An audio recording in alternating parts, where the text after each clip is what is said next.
Bonjour Nina. Bonjour Alexandre, bonjour à tous. Des enfants qui n'ont plus envie d'aller à l'école, qui dorment mal, deviennent agressifs ou s'enferment dans le silence. Le harcèlement scolaire ruine la vie de millions d'élèves. Un enfant sur 5 serait concerné, selon un sondage de l'association Marion la main tendue.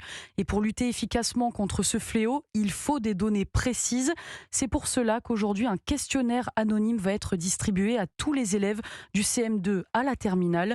Louis Salé, ce questionnaire doit permettre aux proviseurs de mesurer précisément l'ampleur de ce phénomène. Oui, ce questionnaire est une première étape pour inviter les élèves à se confier. Il n'a pas pour but de repérer les cas de harcèlement, mais de faire prendre conscience aux enfants qu'ils sont harcelés ou en passe de l'être. Par exemple, manges-tu seul à la cantine fait partie des questions.